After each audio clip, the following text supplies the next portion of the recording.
Gênesis 42. Sabedor Jacó de que havia mantimento no Egito, disse a seus filhos: por que estáis aí a olhar uns para os outros? E ajuntou: tendo ouvido que há cereais no Egito, descei até lá e comprai-nos deles, para que vivamos e não moramos.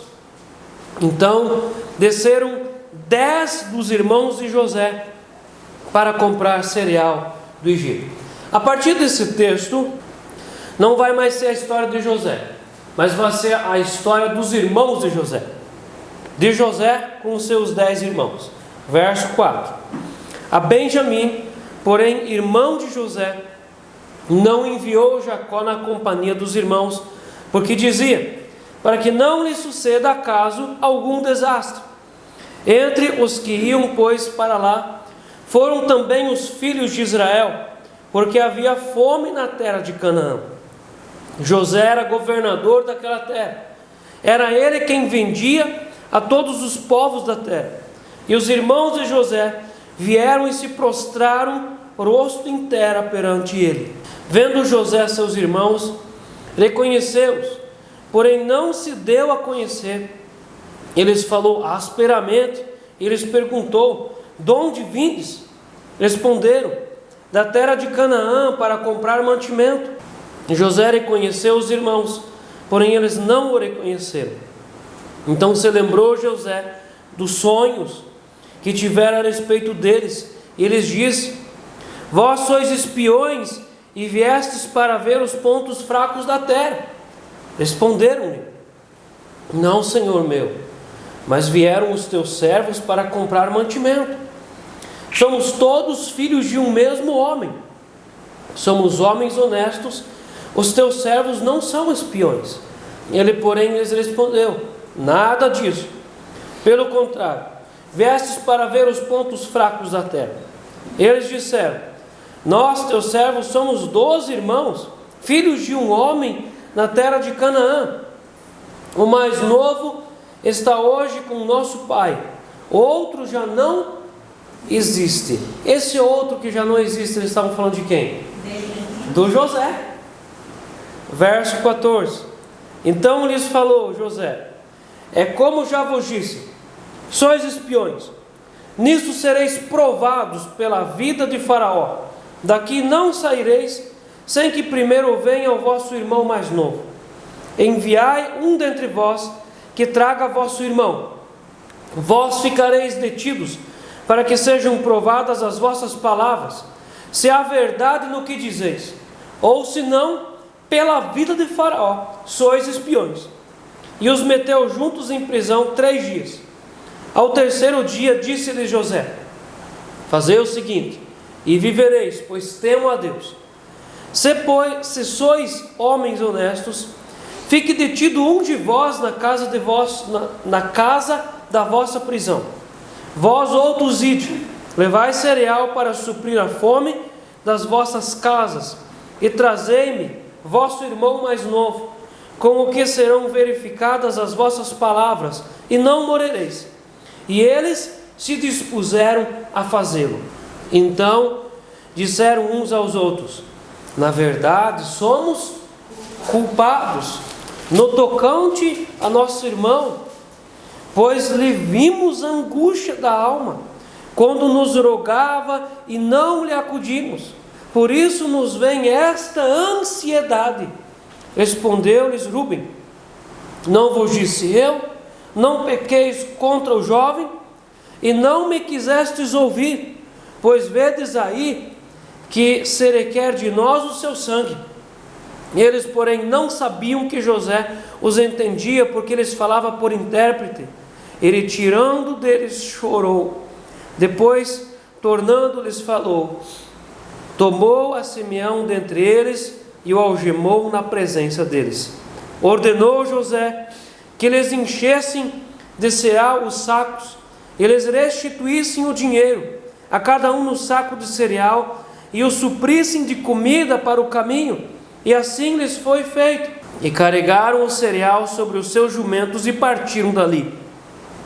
Abrindo um deles o saco de cereal, para dar de comer ao seu jumento na estalagem, deu com o dinheiro na boca do saco de cereal. Então disse os irmãos: devolveram o meu dinheiro, aqui está na boca do saco de cereal. Desfaleceu-lhes o coração, e atemorizados entreolhavam-se, dizendo: que é isso que Deus nos fez? E vieram para Jacó seu pai na terra de Canaã, e lhe contaram tudo o que lhes acontecera, dizendo: o homem, o Senhor da terra, falou conosco asperamente, e nos tratou como espiões da terra. Dissemos-lhe: somos homens honestos, não somos espiões. Somos 12 irmãos, filhos de um mesmo pai, um já não existe, e o mais novo está hoje com nosso pai na terra de Canaã. Respondeu-nos o homem, o Senhor da terra: nisto conhecerei que sois homens honestos. Deixai comigo um de vossos irmãos, tomai o cereal para remediar a fome de vossas casas e parti. Trazei-me vosso irmão mais novo, assim saberei que não sois espiões, mas também honestos. Então vos entregarei vosso irmão, e negociareis na terra. Aconteceu que, despejando eles os sacos de cereal, eis que cada um tinha sua trouxinha de dinheiro no saco de cereal. E viram as trouxinhas com o dinheiro, eles e seu pai, e temeram. Então lhes disse Jacó seu pai: tendes-me privado de filhos? José já não existe, Simeão não está aqui, e ides levar Benjamim? Todas essas coisas me sobrevêm. Mas Rúben disse a seu pai: mata os meus filhos, se tu não tornar a trazer. Entrega-mo, e eu te restituirei. Ele, porém, disse: meu filho não descerá convosco. Seu irmão é morto, e ele ficou só. Se lhe sucede algum desastre no caminho, por onde fordes, fareis descer minhas cãs com tristeza à sepultura. Amém? Quero exaltar aqui a importância da gente pregar expositivamente e a gente trabalhar texto por texto. E eu tenho pessoalmente uma bira muito especial com pregadores que pegam esses textos, apenas o texto da vitória, para falar de autoajuda para as pessoas. Se nós não trabalhamos todos os textos, até no capítulo 39, 40, 41, se nós pegamos apenas o texto da vitória de José, nós somos covardes com o texto, porque toda a Bíblia vai trabalhando e construindo um processo, e esse entendimento de processo ele é muito importante para a nossa vida. Deus não colocou a mão sobre o José e fez um download de unção na vida dele, e de uma semana para outra tudo aconteceu. Nós vemos aqui o José viveu todo um processo de amadurecimento durante 13 anos. 13 anos. Desde o dia em que ele chegou na casa de Potifar, até o dia em que Deus tirou ele da prisão e fez ele governador, passou-se 13 anos de processo. Desde o dia em que ele foi vendido para o Egito e até o dia que os irmãos desceram para o Egito para comprar cereais, passaram 22 anos. O processo ruim, e agora estava vivendo o processo bom. A fidelidade de José trouxe a honra de Deus sobre a história dele. Nós entendemos e nós sabemos pelo Salmo 105 que ele chegou no Egito algemado de pés e mãos. Ele chegou como escravo ali, mas na casa de Potifar Deus deu crescimento para ele. E a Bíblia diz que Deus era com José. Deus era com José porque José era com Deus. Nenhum só dia, mesmo no processo da grande dificuldade, José parou de buscar a presença de Deus. Se nós trazemos isso para a nossa realidade hoje, até mesmo nos dias difíceis e ruins, o José continuou lendo a Bíblia e orando todos os dias. Ele não abandonou a presença de Deus. E quando depois ele é pego de surpresa numa armadilha e inocentemente ele para na prisão, e ali Deus torna ele um líder na prisão, outra vez a palavra vem e diz: e Deus era com José, porque José era com Deus. Em todas as circunstâncias ele era na presença de Deus. José permaneceu na presença de Deus. Isso é muito importante. A honrar a Deus em todas as circunstâncias. Às vezes as pessoas não querem viver a fidelidade de Deus no dia da dificuldade, mas elas apenas querem que Deus dê vitória para elas. Nós precisamos ser fiéis para Deus não por causa da vitória, mas porque nós amamos a Deus. A terceira verdade que eu quero destacar antes da gente entrar no texto: o mundo é redondo e ele dá muitas voltas. 22 anos para Deus é pouco ou é muito tempo? É pouco. Para os irmãos também passou rápido. Mas o mundo é redondo e ele dá grandes voltas. E num de repente Deus colocou esses filhos de Jacó diante do governador do Egito.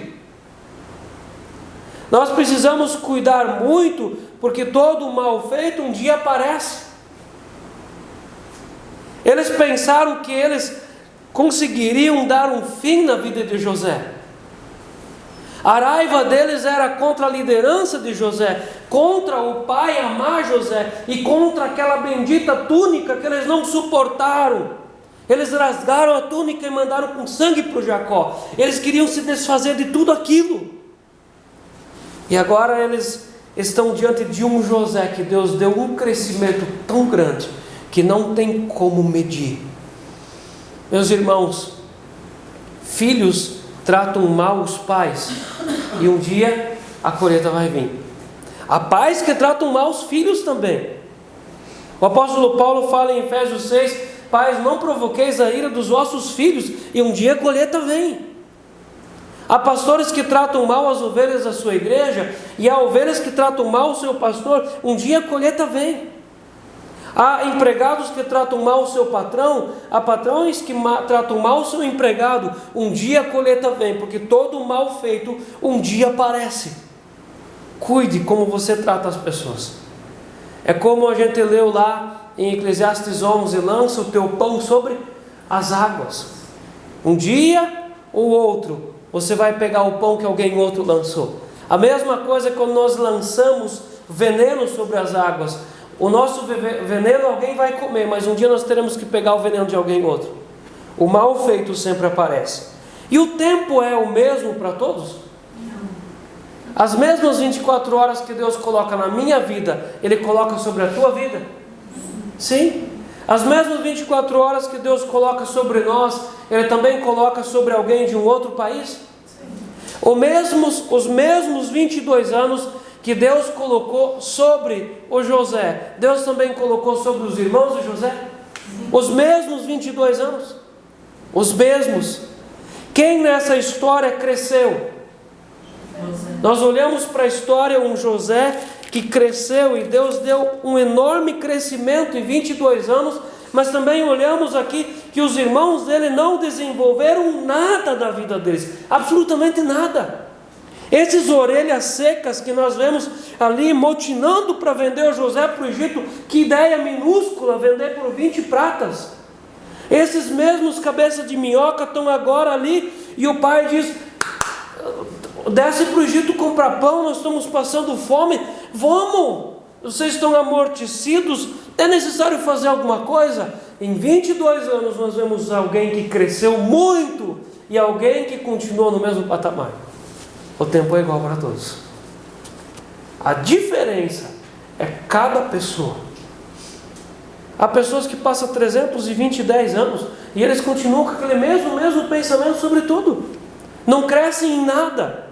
Não estudaram mais, não leram mais um livro, não fizeram mais um curso. É aquele mesmo pensamento pequeno, minúsculo sobre tudo. Há pessoas que ficam tantos e tantos anos na igreja lá e não sabem nada mais. Às vezes não sabem nem quem nasceu primeiro, Moisés ou Davi. Às vezes não sabem nem a diferença entre Adão e Salomão.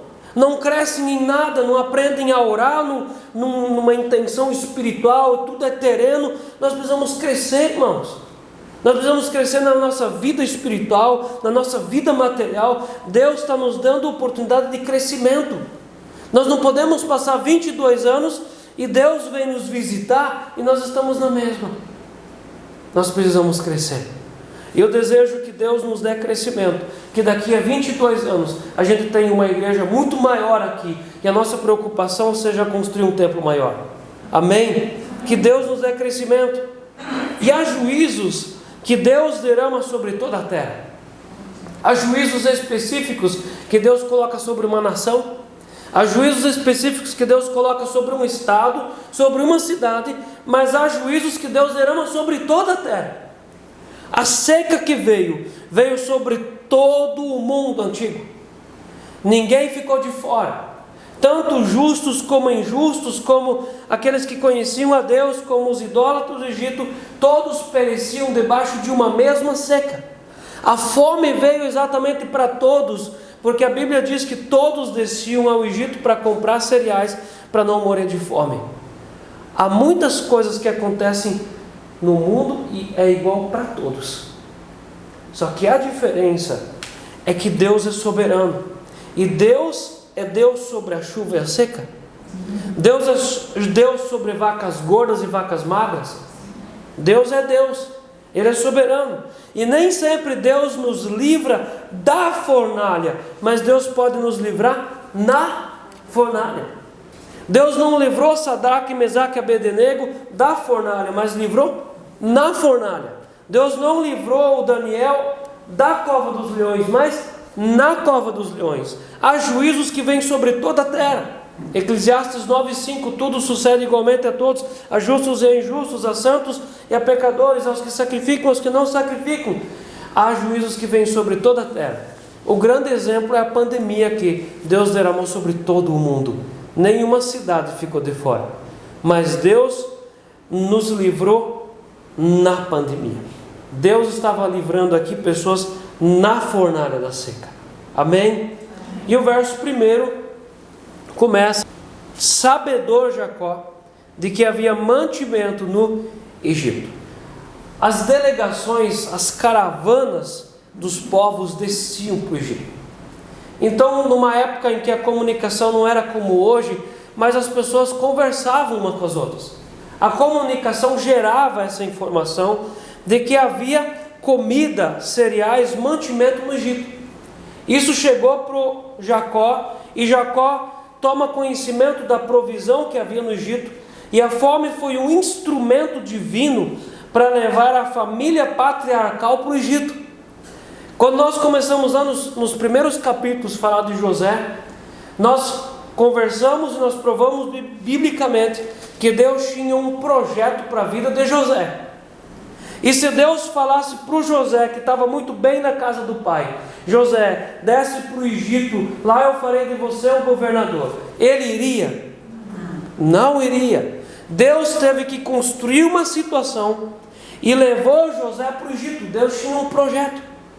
Se Deus viesse agora para o Jacó e dissesse: Jacó, desce com os teus filhos para o Egito, e eu tenho um projeto de tirar você do Egito com uma grande nação.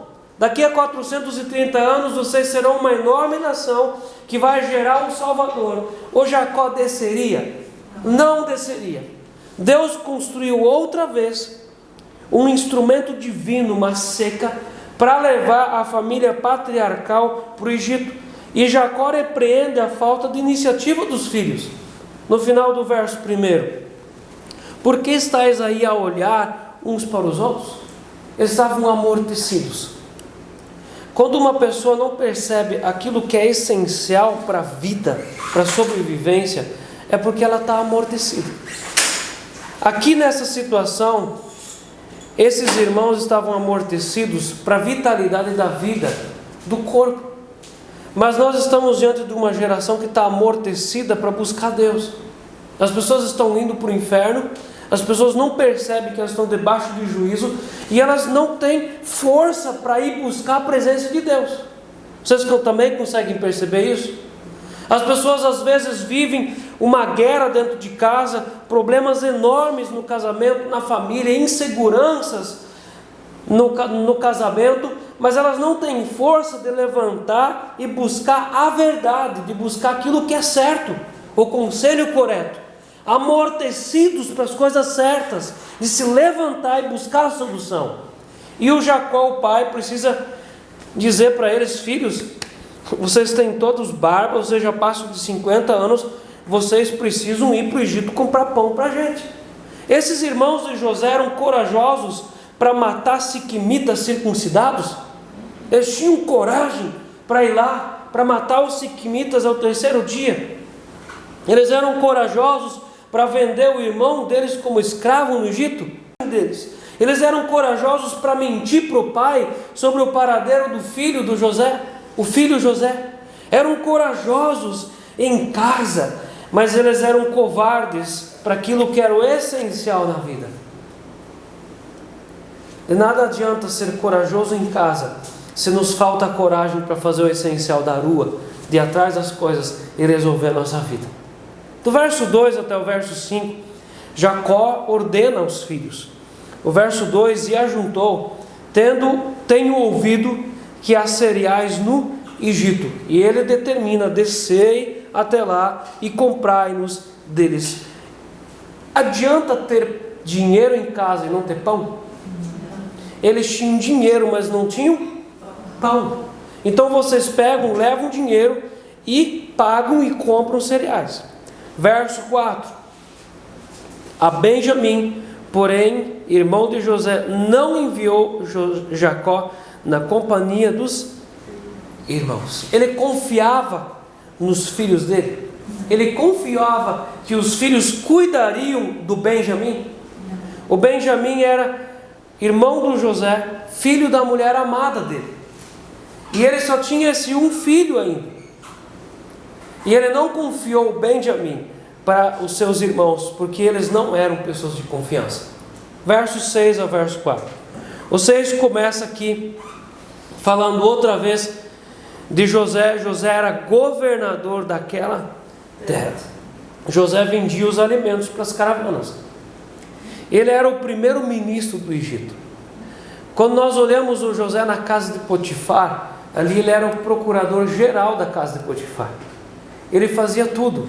O texto lá diz que o Potifar nem se preocupava com comprar comida ou fazer qualquer coisa. O José fazia tudo. O Potifar nem sabia o que tinha dentro de casa, o que faltava, o que não, porque o José se preocupava. Ele foi para a prisão, mas ele se levantou como o primeiro ministro do Egito. E as pessoas se prostravam diante do José. A última parte do 6: vieram e se prostraram o rosto inteiro perante ele, porque ele era uma pessoa de autoridade aqui. É por isso que é tão importante nós entendermos os processos das coisas. Essa pessoa não chegou ali de um dia para o outro. Esse homem cresceu. Deus treinou ele na administração, depois Deus treinou ele nos sonhos, e agora o José tem nas suas mãos um trabalho de autoridade, onde ele precisa ser uma autoridade e precisa administrar todas as coisas. Deus treinou ele até nesse ponto. E se nós não somos treinados para estar em um lugar, nós vamos escolhambar com tudo. Nós precisamos ser treinados, então não seremos bênção.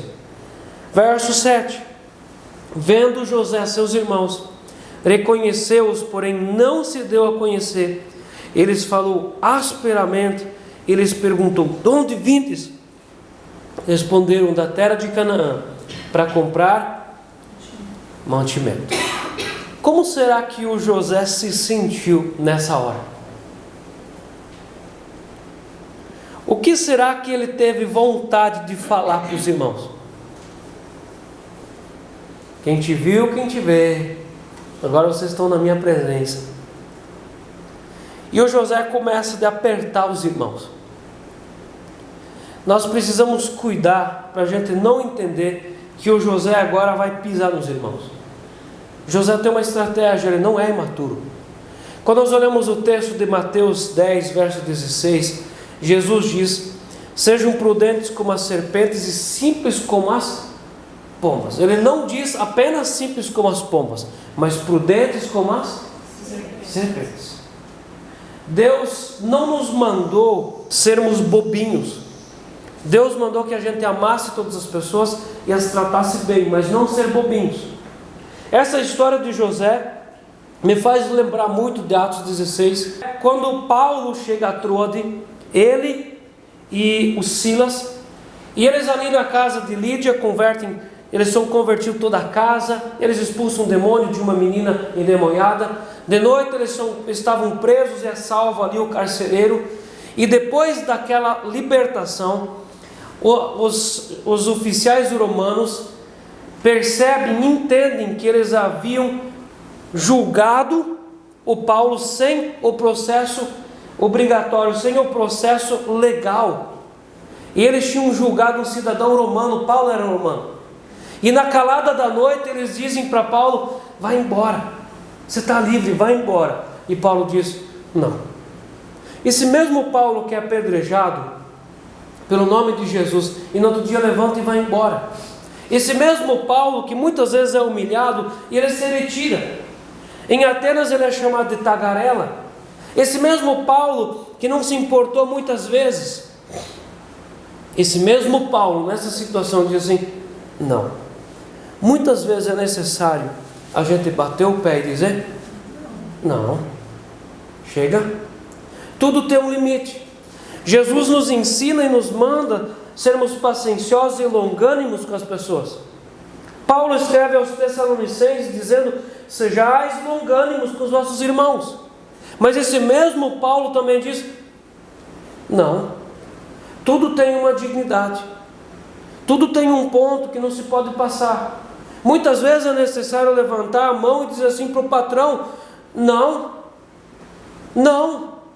a dignidade vai até aqui, eu vou embora, eu não vou passar fome, mas não. Muitas vezes é necessário no lugar de trabalho, muitas vezes é necessário na família, muitas vezes é necessário na nossa vida, nós temos um posicionamento de José e dizer: não é bem assim. Agora eu vou apertar, agora é minha vez de falar, agora é minha vez, você vai ter que ouvir. Agora José tem nas mãos dele os irmãos, e ele começa a apertar. Por quê? Porque sem reconhecimento de pecado não há arrependimento.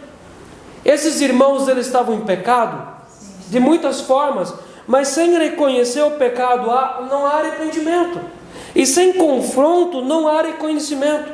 Essa rudez dele no verso 10 aqui vai dominar as próximas cenas, os vários capítulos. Ele é duro com os irmãos, ele é rude.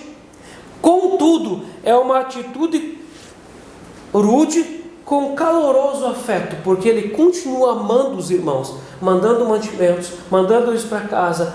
Ele cuida do Simeão que ficou preso aqui como refém. Ele é rude, mas ele continua amando os seus irmãos. E José se lembra, no verso 9, do sonho. Então se lembrou José dos sonhos. Todos esses textos que nós trabalhamos, e por muitos cultos eu falei com vocês sobre processo. Amém? Nós não podemos ser a geração micro-ondas, fast food, rápido, porque tudo tem uma construção.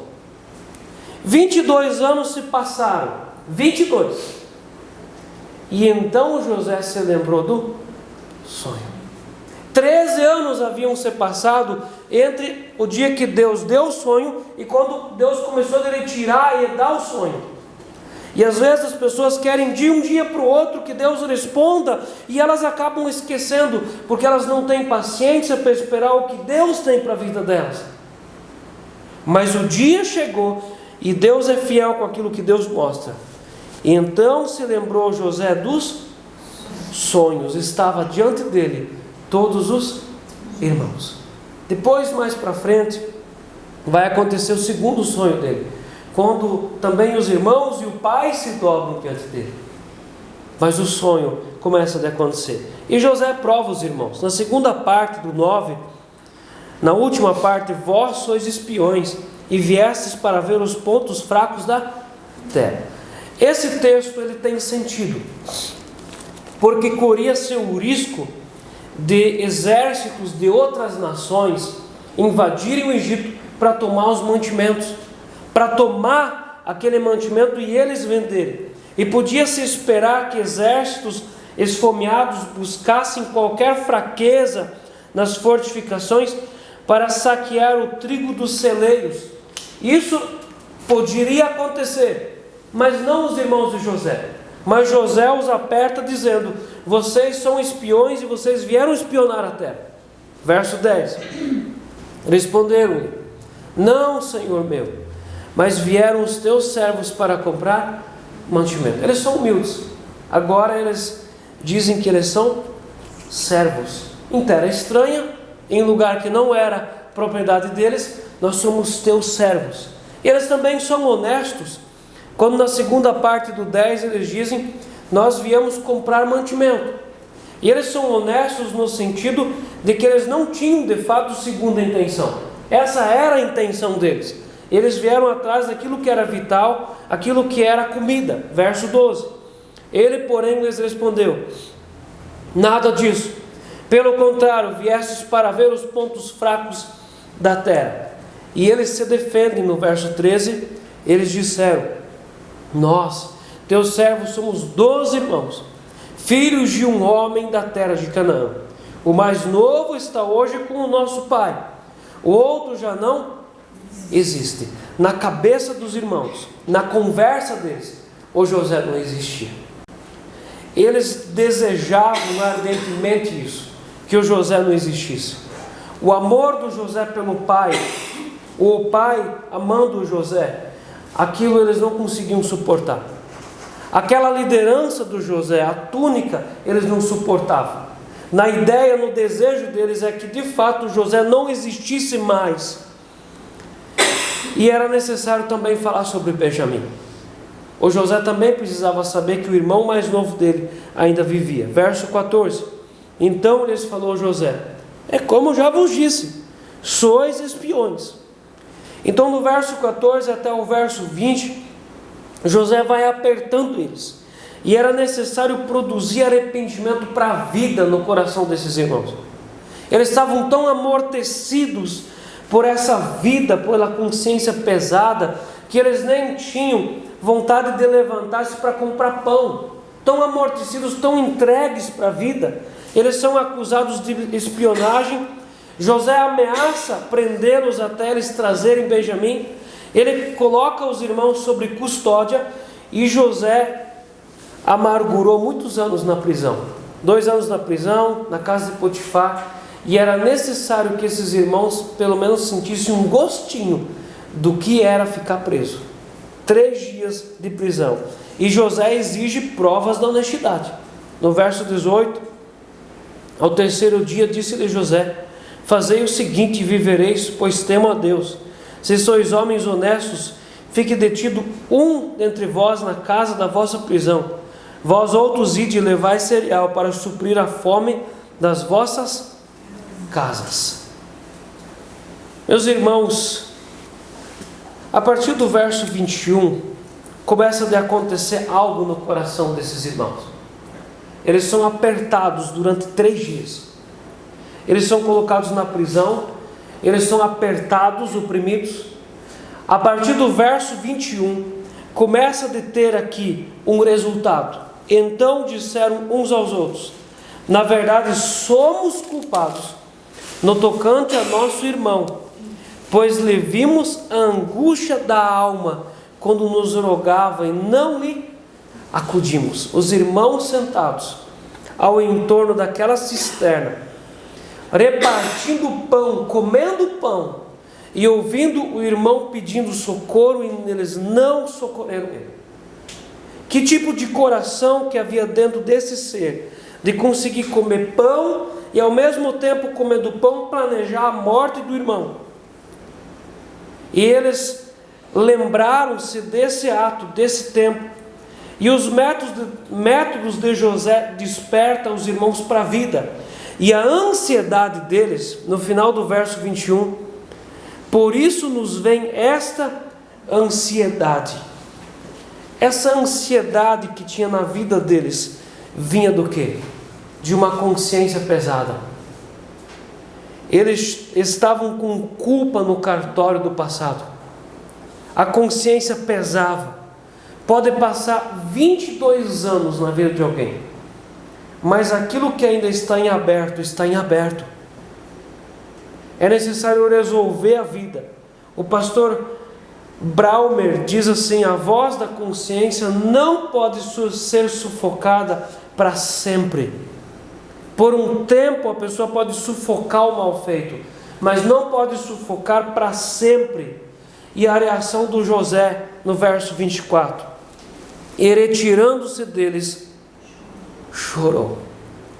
Quando José olha para os irmãos dele, naquela mesma cultura, daquela mesma forma de vida, o que o José deve ter sentido? Tristeza. José olha para os irmãos dele daquele mesmo jeito ainda, daquela mesma conversa, mesmas atitudes, e o texto do 24 diz que ele chorou. Em vários pontos a partir desse texto, José vai chorar. Ele chora quando ele revelou a sua identidade aos irmãos, ele chorou, e chorou muito. Ele chorou quando o pai dele depois desceu para o Egito. Ele chorou quando o pai morreu. E ele chorou quando ele garantiu o perdão aos irmãos depois que o pai morreu. Os irmãos estavam com medo de que agora José os mataria. E ele chorou naquele dia, garantindo o perdão de que ele não os mataria.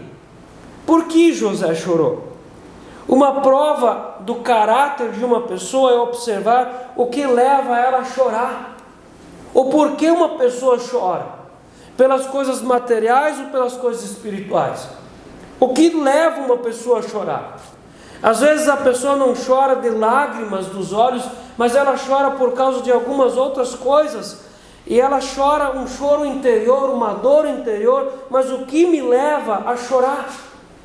Às vezes as pessoas choram porque o Brasil perdeu a Copa do Mundo, mas não choram porque a própria casa está indo para o inferno. Às vezes as pessoas choram porque elas perderam uma colheita de soja, mas elas não choram pelo seu casamento. Às vezes as pessoas choram por um bem material que vai embora, pelo time que perdeu, ou por algum amigo que não vem mais, mas não choram pela salvação, pela igreja, pela alma deles. Eles às vezes não têm medo de ir para o inferno, mas choram por outras coisas. Nós precisamos cuidar, porque a nossa tristeza, a tristeza que é no nosso coração, ela revela muito o nosso caráter. O que nos deixa triste e por que nós ficamos tristes. Uma boa prova do caráter de uma pessoa é observar o que leva ela a chorar. E o José chorou diante dos irmãos, porque ele amava a família dele. E os irmãos voltam para Canaã. Do verso 25 em diante, o verso 25 diz assim: ordenou José que eles enchessem de cereal os sacos e lhe restituíssem. Verso 26, e carregaram o cereal sobre os seus jumentos e partiram dali. Antes o Jacó havia ordenado que eles fossem para o Egito. Agora, no Egito, eles são ordenados a eles voltar a Canaã. Nos dois pontos da história tem alguém ordenando eles. Esses caras são cabeça ou são cauda? Simeão é retido. O Simeão é preso na presença deles, no verso 24, no final. Tomou a Simeão dentre eles e o algemou na presença deles. Tinha um projeto por detrás disso.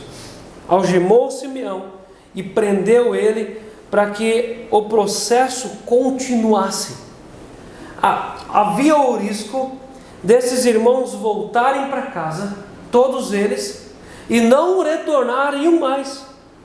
Esses irmãos de teimosia, eles prefeririam morrer de fome do que voltar, se o José não retesse um deles. E José precisava ver se o coração desses irmãos já mudou alguma coisa, porque antes eles eram capazes de vender um dos irmãos para o Egito, e agora o que eles fariam com o outro irmão? Será que o dinheiro seria maior, teria mais valor na vida deles do que o irmão? Porque a cena anterior, 20 moedas de prata valeram mais do que a vida do José. Agora o dinheiro foi de volta na bolsa de cada um. Esse dinheiro valeria mais do que o Simeão? Eles voltariam? Começou um projeto de mudança de vida neles, ou eles ainda interiormente eram os mesmos? José envia os irmãos a Canaã, provando que ele temia Deus.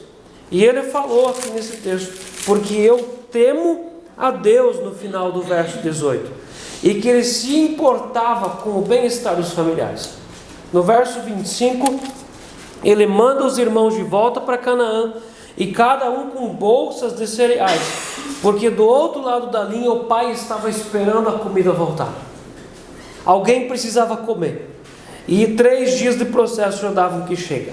A partir do verso 26, no 26, e carregaram o cereal sobre os seus jumentos e partiram dali. 27, abrindo um deles o saco de cereal para dar de comer ao seu jumento na estalagem, deu como dinheiro na boca do saco de cereal. Lá no Egito eles foram acusados de serem espiões, e agora o dinheiro estava com eles. No verso 27 ou no verso 28, eles ficam atemorizados, e o texto diz que eles entreolhavam-se sem falar alguma coisa. E no final do 28, eles têm aqui um entendimento, um sentimento, que é isso que Deus nos fez.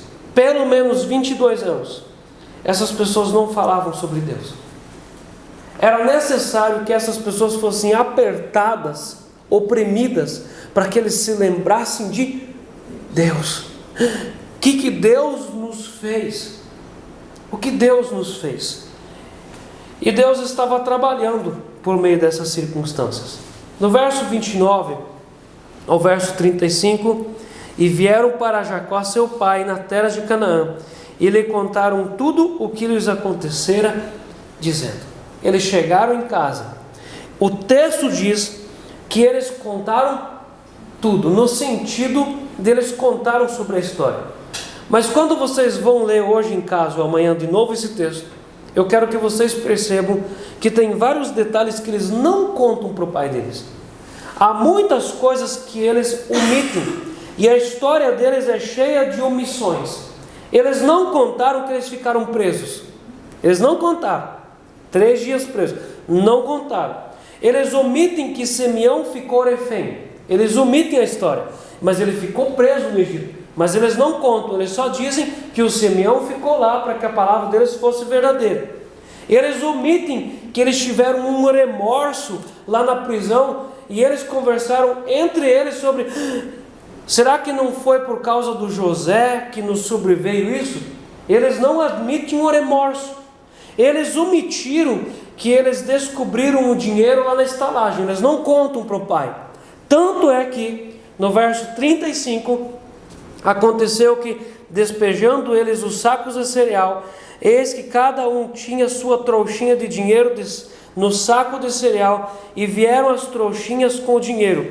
Eles e seu pai temeram, mas eles não contaram que na estalagem eles haviam aberto a bolsa e já tinha o dinheiro ali dentro. A cultura desse povo, dessa família, era a cultura da mentira. O Jacó mentiu para o pai e para o irmão, certo?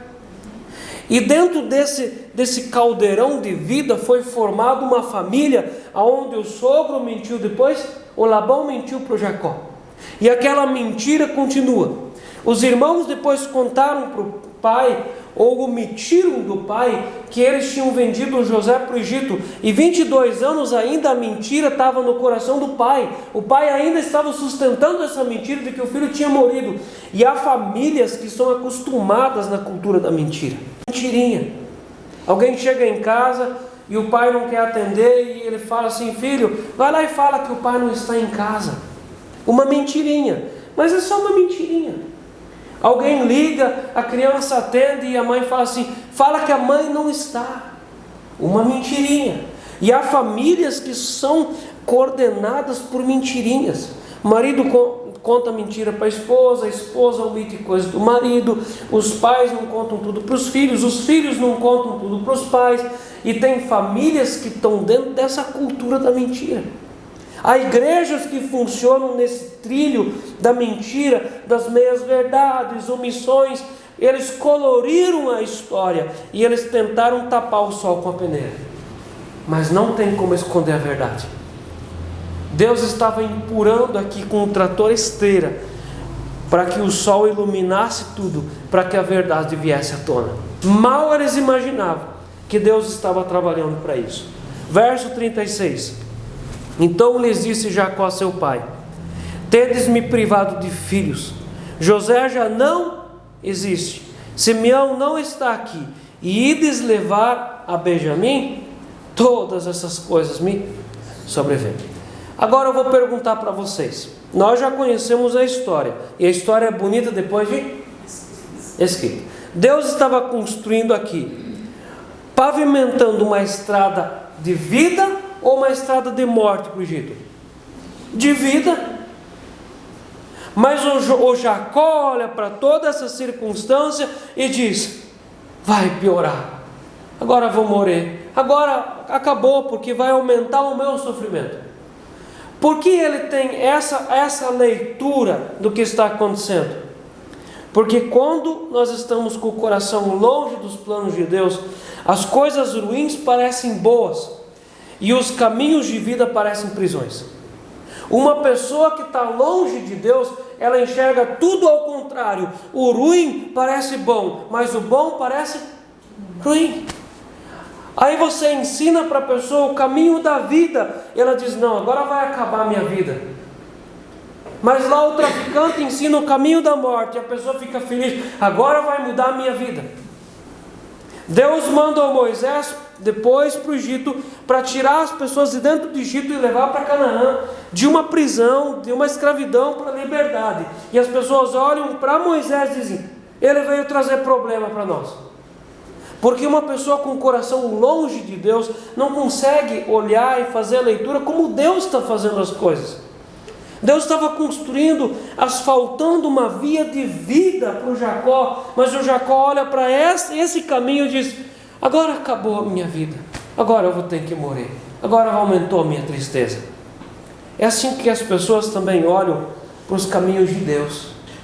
Jesus diz: quem quiser ganhar a sua vida, perdê-la, aqueles que perderem a sua vida por minha causa, ganhá-la, vão restaurar a vida. Você ensina o caminho da vida para a pessoa, de vir no culto, de orar, de dizimar, de ofertar, e as pessoas dizem: vai acabar com a minha vida. Mas a vida de ter as coisas de qualquer forma, isso parece um apetite, parece que resolveu a vida deles.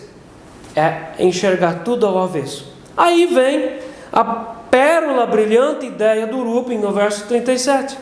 Mas Rúben disse a seu pai: mata os meus dois. Olha a ideia do cara: mata os meus 2 filhos, se tu não tornar a trazer o Benjamim de volta, entrega-mo e eu te restituirei. O que o filho está falando para o pai? Pai, olha, se eu não trazer de volta o teu filho Benjamim, mata os teus netos e você vai ficar feliz. A ideia dele. Nós estamos diante de um Jacó que enxerga tudo ao avesso. Estamos diante do Rúben, que também enxerga ao avesso. O Rúben não tinha se deitado com a concubina do pai, com a Bila. Agora ele dá essa ideia totalmente fora, insensata para o pai. E outra vez nós vemos que um coração longe do Senhor é pendido a entender tudo ao contrário. Bem diferente do que o Judá. No 43, verso 9, o Judá, outro irmão, ele diz para o pai assim: eu serei o responsável por ele. Ninguém precisa morrer. Ninguém precisa morrer. Eu vou ser responsável. E o outro ofertou os filhos. É claro que ele não estava nem pensando direito no que estava acontecendo. Ele estava atribulado. Mas o quanto os filhos valiam para ele? Nada. Era como Jefté, que saiu para a batalha e diz: se eu ganhar essa batalha, quando eu voltar para casa, a primeira pessoa que sair dos muros da cidade, eu vou sacrificar para Deus. Quem saiu dos muros da cidade? A filha única e virgem. Ele teve que matar a filha, e Deus não mandou fazer isso. Ele fez voto, teve que cumprir. É insensatez. Cuidado com a insensatez da boca. Judá oferece a própria vida pelo irmão, do que o outro que impura os filhos para oferecer pelo irmão. E Rúben oferece os filhos, proposta insensata. A decisão do Jacó é resoluta no verso 38. Ele, porém, disse: meu filho não descerá convosco. Seu irmão é morto e ele ficou só. Se lhe sucede algum desastre no caminho, por onde fordes, farei descer minhas cãs com tristeza à sepultura. Ele faz uma leitura totalmente ao avesso do que Deus estava produzindo. Mas Deus leva eles para o Egito, não leva? Mesmo com toda a teimosia, mesmo com o coração tão longe.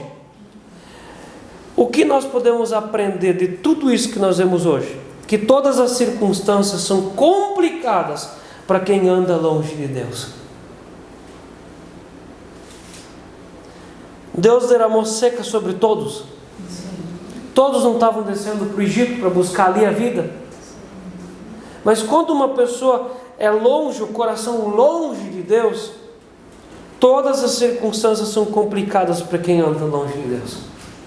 E os irmãos precisam mentir, porque o mentiroso ele precisa cobrir uma mentira com uma mentira maior. Ele precisa tomar todo o cuidado do mundo para que não venha à tona pela própria boca o mal feito no passado.